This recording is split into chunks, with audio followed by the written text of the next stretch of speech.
अस्सलाम वालेकुम। उम्मीद करती हूँ कि आप सब लोग बहुत ज़्यादा खुशबाश होंगे। तो आज हम बात करेंगे कपिल शर्मा शो और पाकिस्तानी शो, जो इंडिया के शोज जो होते हैं और पाकिस्तानी शो जो होते हैं, वो कौन किसकी कॉपी करता है। मतलब इंडिया में पाकिस्तान की कॉपी करते हैं, पाकिस्तान इंडिया करते हैं। चलिए इस वीडियो को स्टार्ट करते हैं और देखते हैं कौन किसकी कॉपी करता है। हेलो मैं हूँ फैक्ट भाई।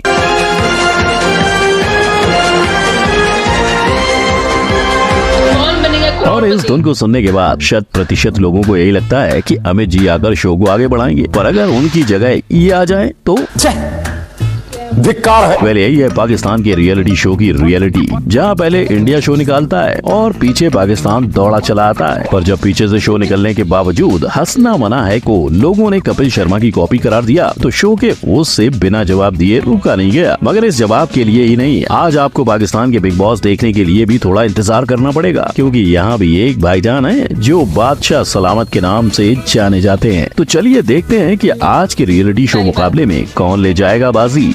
नंबर 1, मुकाबला।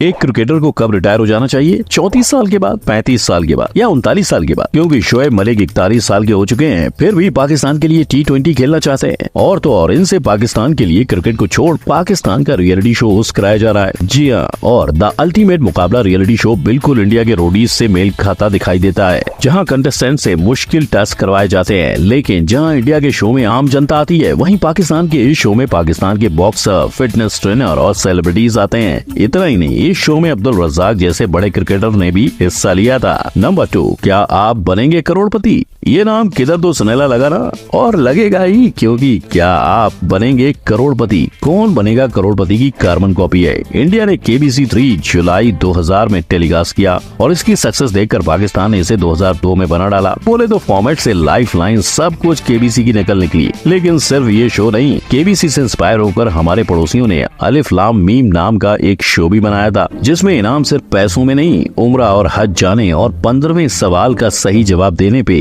एक घर के तौर पे मिलता था। और शो की सबसे बड़ी खासियत ये थी कि देश दुनिया के जीके का नहीं, इसमें इस्लाम से जुड़े नॉलेज का इम्तिहान होता था। 2011 में आए इस शो के काफी एपिसोड आपको YouTube पे मिलेंगे, पर पाकिस्तानी पॉप आइकन जुनैद जमशेद के इस शो के दूसरे सीजन के चर्चे न YouTube पे है न ही गूगल पे। नंबर 3, थोड़ा खाना पीना हो जाए। पाकिस्तान को हराने तो इंडिया के जूनियर्स ही काफी हैं, क्योंकि जब पाकिस्तान का master chef Asian television award तक पहुंचे तो उसे इंडियन जूनियर मास्टर शेफ के आगे घुटने टेकने पड़े। और क्यों ना हो, पाकिस्तान के कुकिंग शो है ही इतने फनी। जहां इंडिया के मास्टर शेफ में कंटेस्टेंट ऑडिशन के लिए खुद खाना पकाते हैं, वहीं पाकिस्तान के मास्टर शेफ होटल की बनी बिरयानी लेकर आ गई।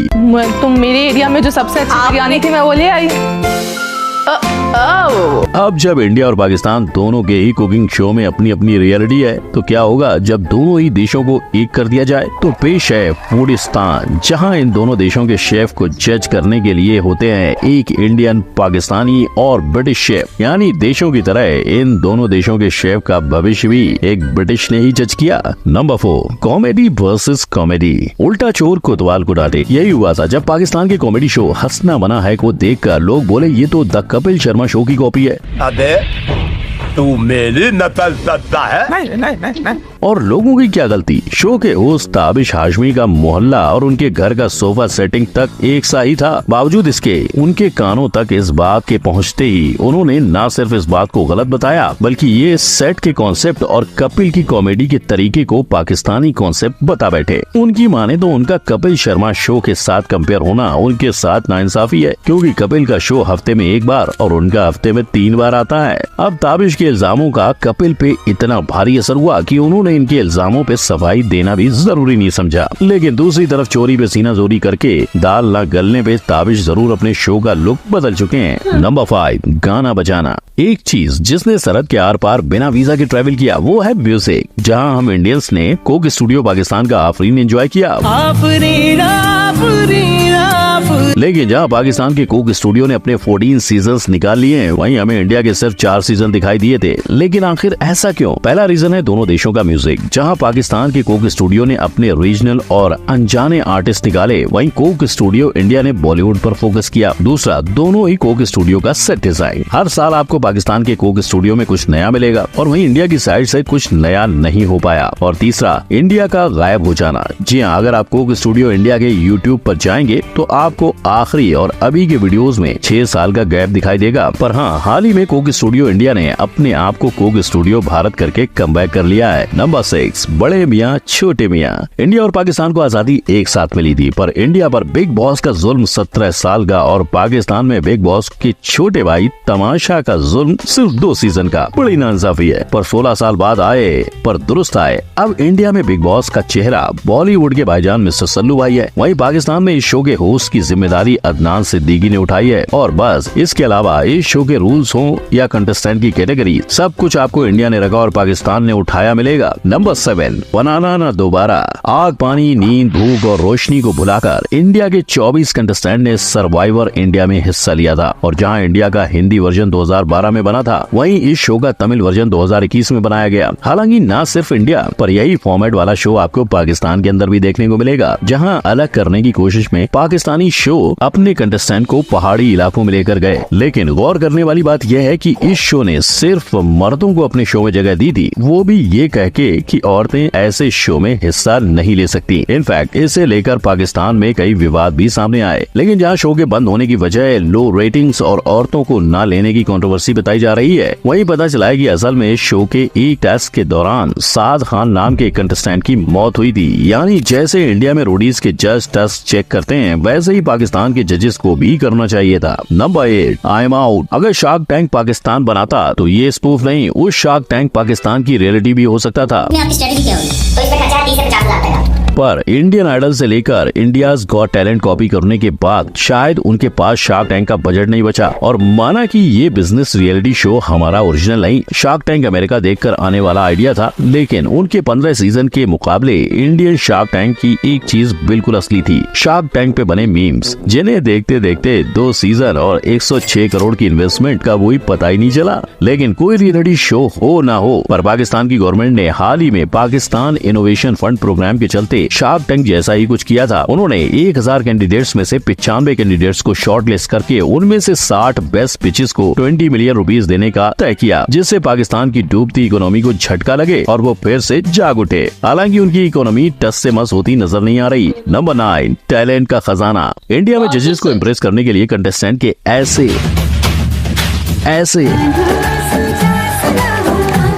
और ऐसे परफॉर्मेंस देखने के बाद ये तो तय है कि इंडिया में टैलेंट की कोई कमी नहीं है, पर टैलेंट की कमी तो पाकिस्तान में भी नहीं है। बहुत मनुष्य लग रहे हो, मत करो, रहने दो। और यही साबित करने के लिए पाकिस्तान में शुरू हुआ था पाकिस्तान गॉट टैलेंट उर्फ पाकिस्तान स्टार। किसी ने यहाँ डांस किया तो किसी ने गाना सुनाया। से पहली सी मोहब्बत। पर अगर जजेस ऐसा बोले, लेकिन ये भी फैक्ट है कि आप गाना नहीं गा सकते, तो किसी भी कंटेस्टेंट से बर्दाश्त नहीं होगा। तेरा तो गेम बजाना पड़े। तो इन्होंने भी ऐसा रिप्लाई कर दिया। तो भाई आप थोड़ा सा सुना देना, आप सिंगिंग जज कर रहे हैं ना, आप सुना दें।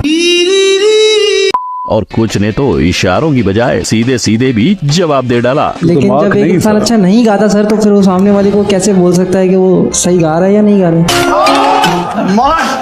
भैया जी आप तो। और गानों की बात हो और हम पाकिस्तान आइडल को भूल जाएं, ये तो नाकाबिले माफी होगा, राइट। तो हमारी इंडियन आइडल के 2004 की शुरुआत से लेकर 2023 तक का सफर तो आपको याद ही होगा। पर पाकिस्तान में ये शो एक ही साल चला था, लेकिन इसके लिए उनके बजट को दोष देने से पहले फैक्ट भाई आपको उनकी सिंगर्स के गाने सुना दे। तो पेश है पाकिस्तान की श्रेया घोषाल। पल पल पल हरे पल कैसे कटेगा पर, और आतिफ असलम। पहली नजर में कैसा जादू कर दिया।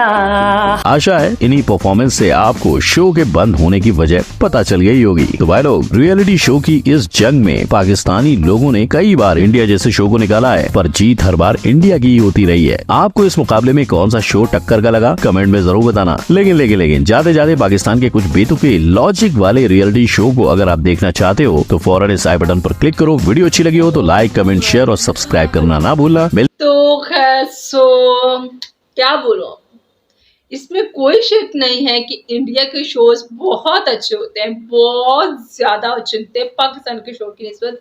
जैसे कि बिग बॉस इंडिया का है और तमाशा जो था वो पाकिस्तान में बनाया गया, बिग बॉस की मिस्टेक कॉपी की गई, लेकिन वो वैसा कंटेंट वैसा पता नहीं क्यों नहीं होता था, वो इंटरेस्ट नहीं होता है ना। मैंने देखा है वो तमाशा भी थोड़ा बहुत, लेकिन वो मज़ा नहीं है जो बिग बॉस में था। और कौन बनेगा खतरों के खिलाड़ी जैसे था, वो भी पाकिस्तान में कुछ शोज हुए, बट इंडिया के शोज वाकई देखने का मजा आता है, इसमें कोई शक वाली बात नहीं है। अगर हमने आपके शोज कॉपी कर लिए तो आपने तो हमारी कौन ने कॉपी किया, उन्होंने गानों का क्या, ये भी तो बताए ना सर जी। कोई बात नहीं, अगर इन्होंने अगर शोज कॉपी किए हैं तो लेकिन मजा नहीं आता है, इसमें कोई शक नहीं, मजा नहीं आता है।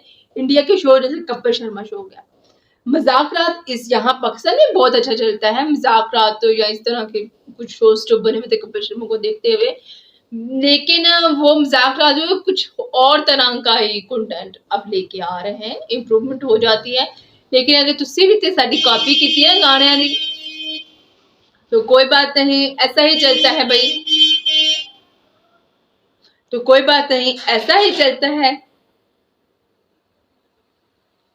तो कोई बात नहीं, ऐसे ही बैलेंस हो गया ही चलता है। कभी तुसी कॉपी कर लेते, कभी असी कॉपी कर ली, कैसो कोई गल नहीं जी, इदा ही बस तक्का लाई जाओ आपदी इंडस्ट्री नू। आई होप सो आप लोगों को ये रिएक्शन बहुत अच्छा लगा होगा, मेरे पॉजिटिव और नेगेटिव रिव्यूज का। आप लोगों ने रिव्यू देखा, आप लोगों को पाकिस्तानी शोज अच्छे लगते हैं या इंडिया के शोज अच्छे लगते हैं, मुझे कमेंट सेक्शन में लाजमी बताइएगा। अगर मैं पर्सनल बात करूं तो मुझे इंडिया के शो अच्छे लगते हैं, इंडिया के ड्रामे अच्छे नहीं लगते, लेकिन शो मुझे बहुत पसंद है, बहुत ज्यादा। कि जब तक जैसे खतरों के खिलाड़ी आता था मैं देख के सोती थी, बिग बॉस आता था मैं देख के सोती थी, मुझे सुकून नहीं आता था जब तक मैं देख के ना मुझे बोलता क्या होने वाला है, क्या होने वाला है, तो वो देखते बेशक आखिर में मुझे होता है कि यार ये डिजर्व नहीं इतना करता था, ये क्यों जीता, लेकिन बाद में आहिस्ता से जैसे टाइम गुजरता है फिर मैं समझ आती हूँ कि अच्छा भी अच्छा किया, ये बंदा जीत गया तो ये वाकई डिजर्व करता था। तो आप लोगों को ये रिएक्शन अच्छा लगा होगा, उम्मीद तो यही करूंगी। मेरा करिएगा इंतजार, अब हम नेक्स्ट वीडियो मिलेंगे किसी अच्छी सी वीडियो के साथ में, तब तक अपना रखना है ख्याल, हंसते रहो, वास्ते रहो, डांसते रहो, बाय बाय बाय।